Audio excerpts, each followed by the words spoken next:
धार्मिक एवं आध्यात्मिक शिव की नगरी वाराणसी में वैदिक सनातन धर्म व संस्कृति को अभिसंचित करने के पावन उद्देश्य हेतु ध्यान योग सिद्धाश्रम की स्थापना पूज्य गुरुदेव श्री स्वामी कमलेश्वरानंद जी के पावन सानिध्य में किया गया है। ऋषि मुनियों, साधु महात्माओं, संत मनीषियों की इस पवित्र धरती पर धर्म की स्थापना और लोक कल्याण के लिए हर युग में किसी न किसी रूप में ईश्वर का प्राकट्य होता आया है और पवित्र आत्माओं में ईश्वर का अंश उतरता आया है। आज के युग में भी पूज्य गुरुदेव श्री स्वामी कमलेश्वरानंद जी अपनी चैतन्य ऊर्जा से संपूर्ण जगत में सत्प्रेम की धारा प्रवाहित कर रहे हैं। पूज्य श्री की चैतन्य चेतना से साक्षात दिव्य सदग्रंथ ब्रह्मवाणी का अवतरण हुआ है, जिससे मानव का कल्याण हो सके। दीक्षा, साधना, ध्यान योग, सिद्धि प्रदाता एवं समस्त मूलभूत समस्याओं का निराकरण उपलब्ध कराने वाले पूज्य गुरुदेव श्री स्वामी कमलेश्वरानंद जी का लक्ष्य है पृथ्वी पर प्रेम की उपासना, आत्म जागरण और समस्त प्राणियों का आनंदमय जीवन। ऐसा जीवन जो शारीरिक, मानसिक, आर्थिक, पारिवारिक हर प्रकार के तनाव व दुखों से पूरी तरह मुक्त हो। इसके लिए पूज्य गुरुदेव श्री स्वामी कमलेश्वरानंद जी विभिन्न प्रकार की दीक्षाएं अनवरत प्रदान करते आ रहे हैं। गुरुदेव तुम्हारे चरणों की, सब लोग मीठी मीठी तालियां बजाएंगे। गुरुदेव के चरण की धूल किसको नहीं चाहिए। गुरुदेव तुम्हारे चरणों की कर धूल भी मुझको मिल जाए। गुरुदेव तुम्हारे चरणों की मेरे रूखे सूखे जीवन की, मेरे रूखे सूखे जीवन की महकी सी कली खिल जाए। गुरुदेव हमारे चरणों की कर धूल भी मुझको मिल जाए।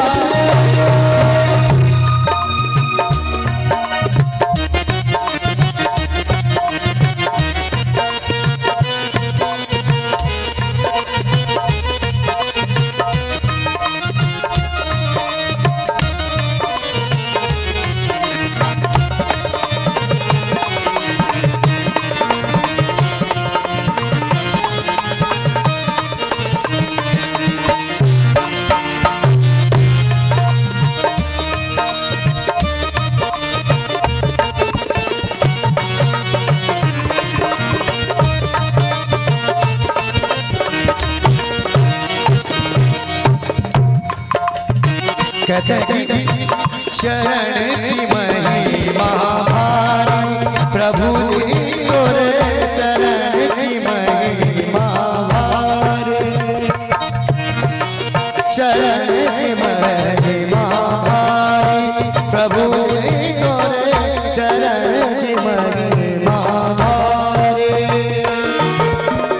तुम हो जगत उजियारे, प्रभु जी तुम हो जगत उजियारे।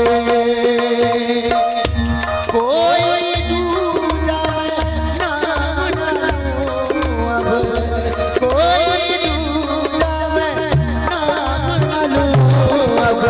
एक तेरा नाम मुझे आए। नाम क्या? गुरुदेव गुरुदेव गुरुदेव मेरे गुरुदेव। गुरुदेव तुम्हारे चरणों की कर धूल भी मुझको मिल जाए। गुरुदेव तुम्हारे चरणों की मेरे रूखे सूखे जीवन की महकी सी कली एक मिल जाए। गुरुदेव तुम्हारे चरणों की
पिता तुम्हें माता,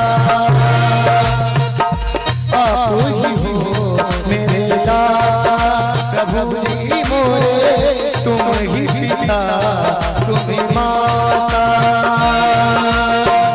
सूनी डगरिया काली डगरिया, सूनी डगरिया डगरिया डगरिया डगरिया डगरिया डगरिया, सूनी डगरिया काली डगरिया, कब करुणा से भरोगे प्रभु जी मोरे, कब मोरी आवाज सुनोगे प्रभु जी मोरे, कब मोरी आवाज सुनोगे। गुरुदेव तुम्हारे चरणों की कर दूर मुझको मिल जाए,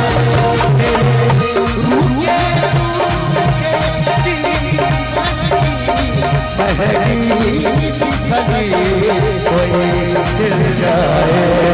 गुरुदेव तुम्हारे चरणों की, तुम्हारे चरणों की, चरणों की, तुम्हारे चरणों की, चरणों की, चरणों की, चरणों की, तुम्हारे चरणों की, चरणों की, तुम्हारे चरणों की, चरणों की, तुम्हारे चरणों की, चरणों की। गुरुदेव तुम्हारे चरणों की गरधूरी मुझको मिल जाए, गरधूरी मुझको मिल जाए। गुरुदेव चरणों की, गुरुदेव तुम्हारे चरणों की, गुरुदेव तुम्हारे चरणों की।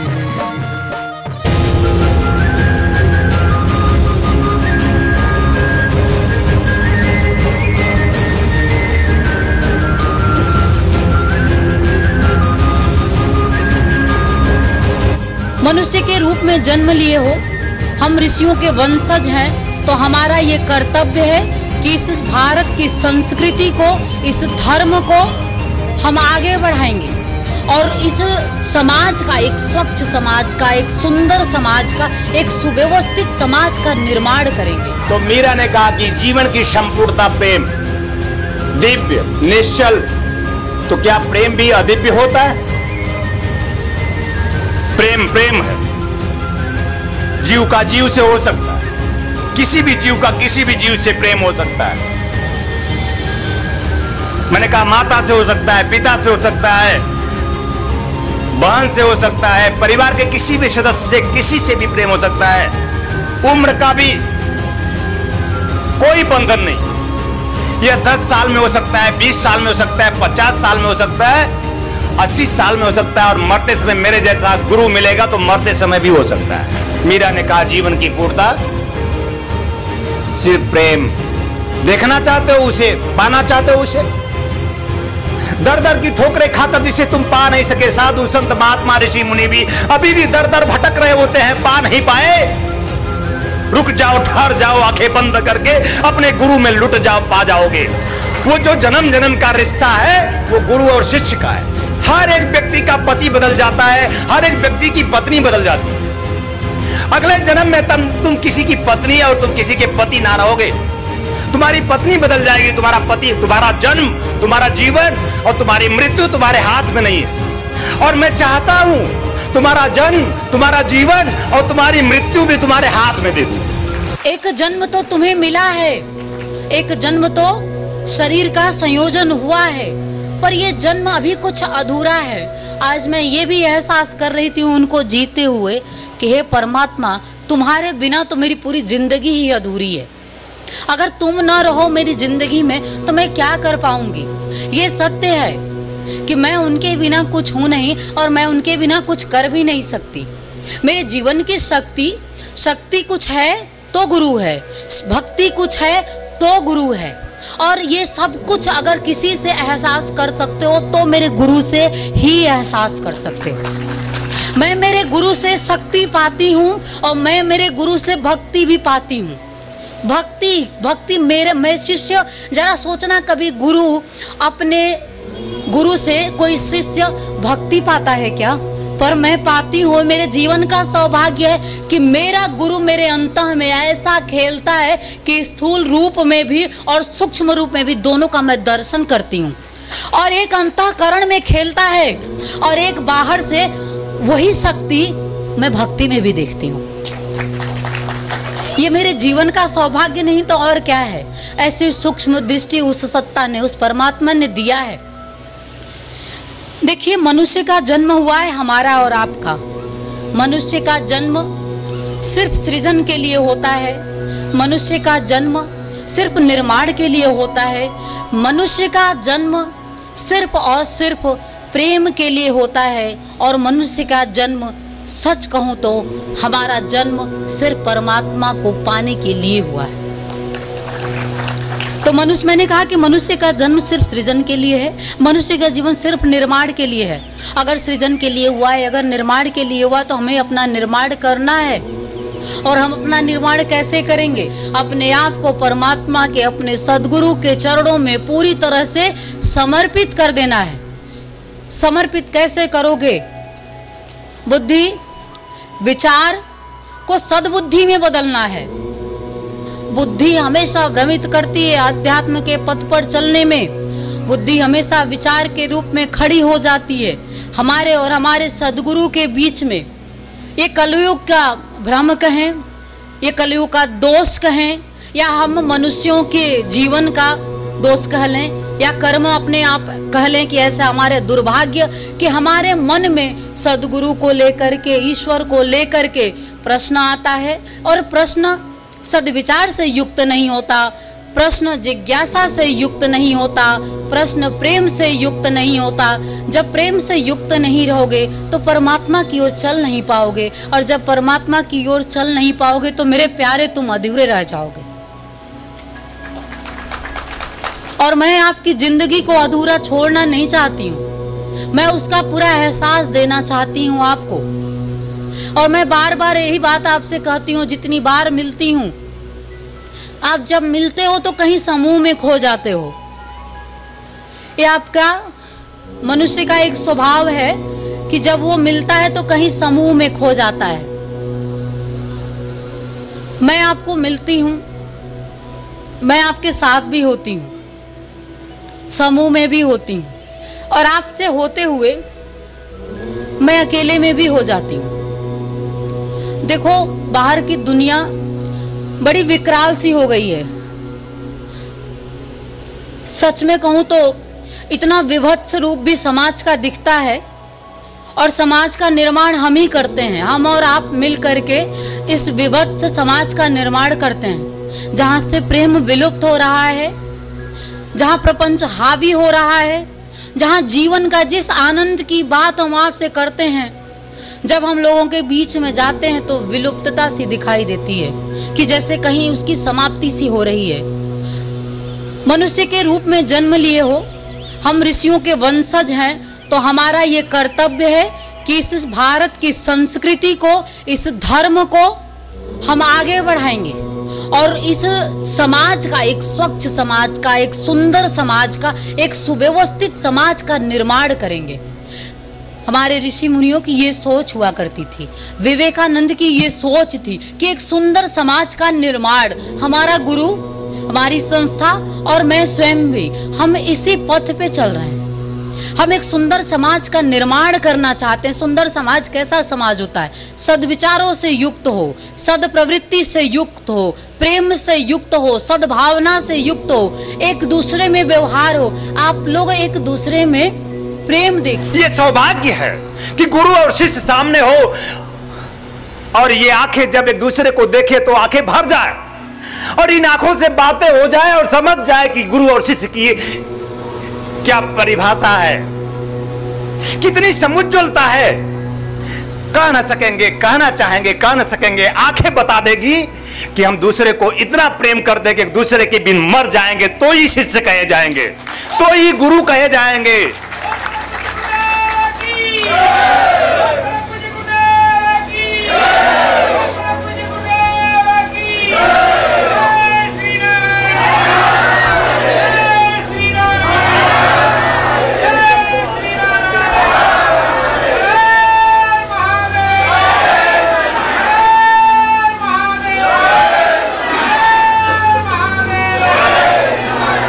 और वो ये कहते कहते मर गई। गाते गुनगुनाते नाचते नचाते जो सज्जन थे, जो सतजन थे, जो साधु थे, संत थे, महात्मा थे, जो सही मायने में साधक और शिष्य थे, सब मीरा के साथ नाच गए। लेकिन जो दुर्जन थे, जो दंभी थे, जो पाखंडी थे, जो छली और छदमी थे, वो सब मीरा को गाली दिए। लेकिन जो सचमुच साधु था, संत था, महात्मा था और जो सुधी जन सुजान था, वो मीरा के साथ हो गया। जो सचमुच उस सत्य की पिपासा रखता था, उस मीरा के साथ नाच गया। मीरा नाच गई। कृष्ण ने कहा हो या ना कहा हो, संदेश एक भक्ति की पराकाष्ठा मीरा। ऐसी शक्ति का जन्म उसमें होता है कि तू मुझे प्यार करे ना करे कृष्ण, मैं तुम्हें प्यार करूंगी। तू मुझे वरे या ना वरे कृष्ण, मैं तुम्हें वरूंगी। और इतिहास साक्षी है कि मीरा ने उन्हें प्यार किया और मीरा ने उन्हें वर लिया। उसने कहा, हां यही मेरा पति है, यही मेरा परमेश्वर है, यही मेरा प्रियतम है, यही मेरा प्राण है। जिसमें प्राण है वो पति है, जिसमें प्राण है वो प्रियतम है, जिसमें प्राण है वही परमात्मा है। और तुम सब इस बात से धन्य हो, तुम सब इस तत्व से धन्य हो कि तुम प्राण में हो, तुम में प्राण है, तुम आत्मा में हो, तुम में आत्मा है। इसलिए तुम प्रिय भी हो और तुम प्रियतम भी हो। तत्वमसि हमारा वेद कहता है वह तू ही है जिसकी खोज तू कर रहा है आनंद की। आनंद वह तुम में है, तुम में समाहित, और वह तुम्हें प्राप्त हो सकता है सिर्फ एकमात्र सच्चे गुरु को सच्चे प्यार से प्राप्त कर सकते हो। एकमात्र सदगुरु के चरणों की प्रीति से तुम उस प्रेम को प्रज्वलित कर सकते हो। एकमात्र सच्चे गुरु के प्रेम से अपने आत्मदीप को प्रज्वलित करके तुम पूरे ब्रह्मांड को झांक सकते हो। ऐसा हो, मैं पूर्वार्ध संध्या बेला पर आशीर्वाद देता हूं कि तुम प्रेम के माध्यम से अपने प्राण को प्रज्वलित कर सको और तुम प्रेम के माध्यम से मैं अपने आत्मद्वीप को जीते जी प्रज्वलित करके आत्म साक्षात्कार से पूर्ण हो सको। मैं ऐसा ही आशीर्वाद देता हूं, कल्याण कामना करता हूं।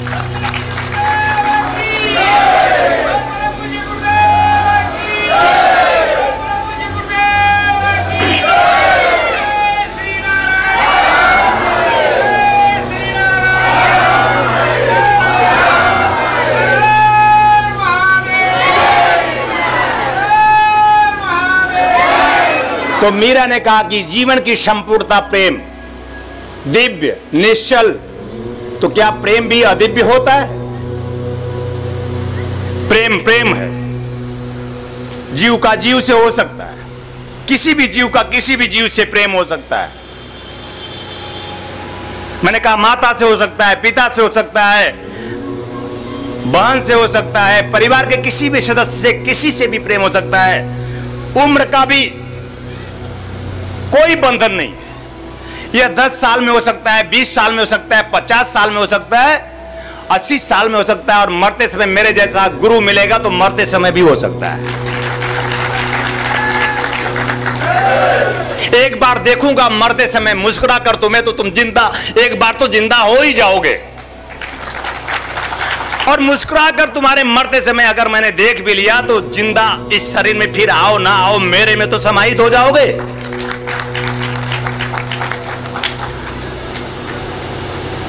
मीरा ने कहा जीवन की पूर्णता सिर्फ प्रेम। देखना चाहते हो उसे, पाना चाहते हो उसे, दर दर की ठोकरें खाकर जिसे तुम पा नहीं सके, साधु संत महात्मा ऋषि मुनि भी अभी भी दर दर भटक रहे होते हैं, पा नहीं पाए। रुक जाओ, ठहर जाओ, आंखें बंद करके अपने गुरु में लुट जाओ, पा जाओगे। और राधा, श्री कृष्ण थे, सुन नहीं रहे थे कृष्ण, समझ नहीं रहे थे कृष्ण राधा को।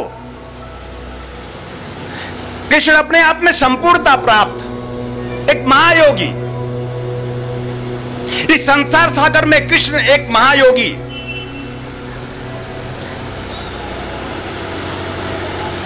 एक पावन दिव्य धाम कृष्ण।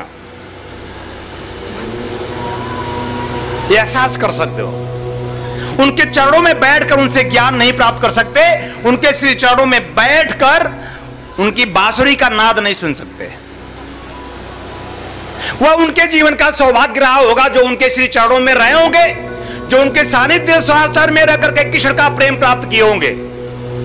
उसी प्रेम को प्राप्त करने के लिए राधा ने अपने आप को न्यौछावर कर दिया कि यह कृष्ण हमें प्राप्त नहीं हो रहा। ये जो खोडस कलापूर्ण है, जो संपूर्णता से युक्त है, जो मधुर मुस्कान से युक्त है, जो अपने में नाचता है, गाता है, गुनगुनाता है, हर पल मस्त रहता है, आह्लाद से भरा हुआ, उमंग से भरा हुआ, उत्साह से भरा हुआ, पुरुषार्थ से भरा हुआ संपूर्ण श्री कृष्ण, यह तो पति योग्य है, मन भावन। एक स्त्री अपने पति में सिर्फ प्रेम देखना चाहती है। एक स्त्री अपने पति में सिर्फ पुरुषार्थ के गुणों से युक्त पति चाहती है। स्त्री क्या पसंद करती है, मैं वो आपको थोड़ा सा, आपको पौरुष के गुणों से संपन्न कर देना है, आपको पौरुषता दे देना है, आपको प्राण से सिंचित कर देना है, आपके प्राण को प्रज्वलित कर देना है। इसलिए यह भी बताना आवश्यक है, क्योंकि आपके इसी जीवन में, भौतिक जीवन हो या आध्यात्मिक जीवन, आपको संपूर्णता देने आया हूं और देकर जाऊंगा। और एक स्त्री पसंद करती है प्रेम, एक स्त्री पसंद करती है प्राण, एक स्त्री पसंद करती है पुरुषार्थ, एक स्त्री पसंद करती है अपने आप में जीवटपन। एक ज्वलंत जीवंत जागृत चैतन्य पुरुष को स्त्री पसंद करती है। जीवंतता हो, चैतन्यता हो, प्राण प्रज्वलित हो, अपने आप में संपूर्णता से, प्रेम से लबालब भरा हो, और किसी भी हाल में, किसी भी स्थिति परिस्थिति में वो मुस्कुराता हो। ऐसा पति वरण करना चाहती हूं मैं। किसमें है ये सब गुण? राधा ने कृष्ण में देखा, उसका पति है, राधा का विवाह हुआ है। ये एक सांसारिक पति जो पाती की तरह विलुप्त हो जाएगा, एक सांसारिक पत्नी जो पाती की तरह, पीली पत्ती की तरह झड़ जाएगी, समाप्त हो जाएगी।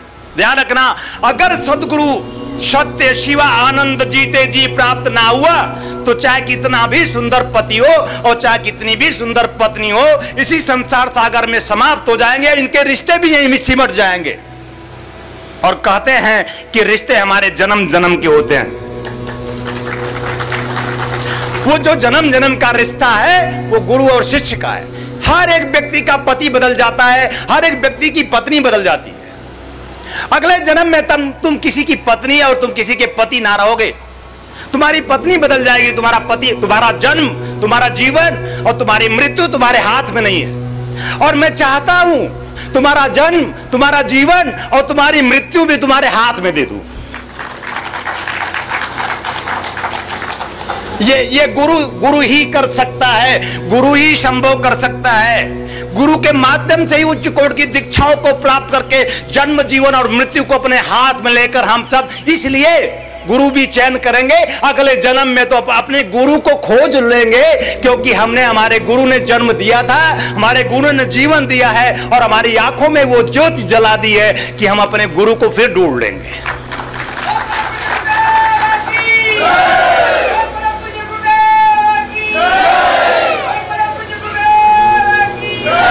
ज्ञानपुर का सवरिया जब जहां जैसे भी जन्म लेगा, मैं भी उसी के साथ जन्म लूंगा। जब जब आएगा इस धरा पर ज्ञान की वर्षा करने के लिए ऐसा ज्वलंत जागृत चैतन्य महापुरुष मेरा सदगुरु, तब तब मैं उसका पीछा, उसका पकड़ के आऊंगा, उसके आगे पीछे जन्म लूंगा जरूर, उसके साथ जीने के लिए। क्योंकि गुरु के साथ ही जीवन का आनंद है प्रिय, गुरु के साथ ही जीवन का उत्सव है प्रिय, गुरु के साथ ही जीवन का महोत्सव परम आनंद है प्रिय। जीवन का आनंद और परम आनंद सिर्फ सदगुरु के सानिध्य में ही है। और राधा ने बहुत कोशिश की कृष्ण को मनाने की, राधा ने बहुत कोशिश की कृष्ण को रिझाने की, राधा ने बहुत कोशिश की सदगुरु सत्य को जीवन बनाने की, राधा ने बहुत कोशिश की कृष्ण के प्रेम को प्राप्त करने की, और राधा असफल हुई।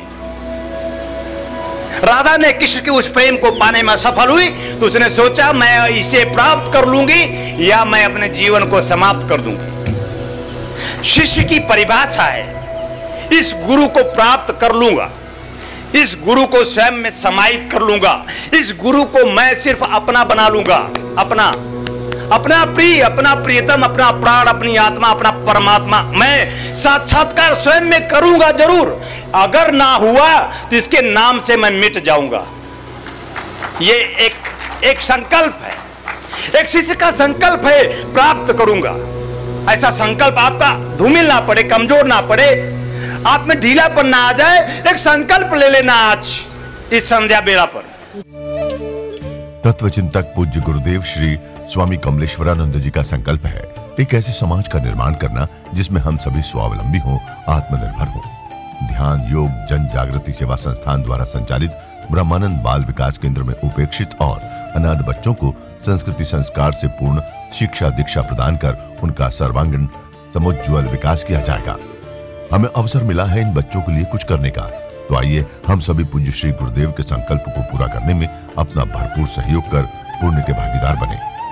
साथ ही गौ सेवा हेतु गौ आश्रम, अनाथ बच्चों हेतु अनाथाश्रम, असहाय बुजुर्गों हेतु वृद्धाश्रम और निर्माणाधीन ध्यान योग सिद्धाश्रम एवं संस्थान के अन्य विभिन्न प्रकल्पों में आप श्री भी अपना सेवा सहयोग प्रदान कर संस्थान का सदस्य बन मानवता को धन्य करें। संस्थापक सदस्य 9 लाख या अधिक, सह संस्थापक सदस्य 6 लाख या अधिक, संरक्षक सदस्य 3 लाख या अधिक, आजीवन सदस्य 2 लाख या अधिक, सम्मानित सदस्य 1 लाख या अधिक, विशिष्ट सदस्य 51,000, सामान्य सदस्य 21,000। सहयोग के लिए आप श्री संस्थान के बैंक अकाउंट में सहयोग राशि जमा करा सकते हैं। बैंक ऑफ इंडिया ध्यान योग जन Jagriti Seva Sansthan, account number 014320110002228, IFSC BKID 0000143, branch Badlapur east, Thane Maharashtra 421503। आप श्री का अनुदान आयकर धारा 80G के अंतर्गत कर मुक्त होगा। ऋषि आपके लिए लेकर के आए हैं आराम दिव्या चूर्ण, पेट की सभी समस्याओं के लिए रामबाण इलाज। यह आयुर्वेदिक परीक्षित गैस हरण चूर्ण है। किसी भी उम्र में होने वाली व्याधियों का नाश करती है।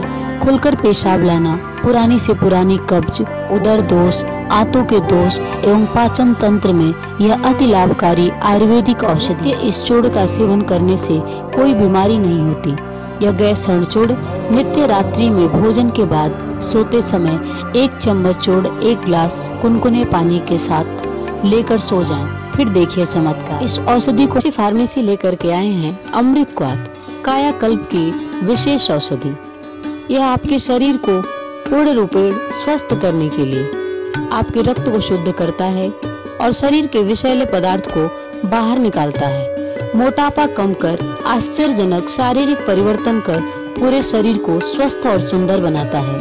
यह मधुमेह को भी नियंत्रित करता है। यह औषधि आपके शरीर में रोग प्रतिरोधक क्षमता को बढ़ाता है। यह एक चमत्कारिक औषधि है। ऋषि फार्मेसी आपके लिए लेकर के आए हैं ज्वाइंट केयर टैबलेट और ऑयल, जोड़ों के दर्द से राहत पाने के लिए और मजबूत हड्डियों के लिए। इसमें मौजूद प्रोटीन्स तथा विटामिन्स हड्डियों को मजबूती प्रदान करते हैं।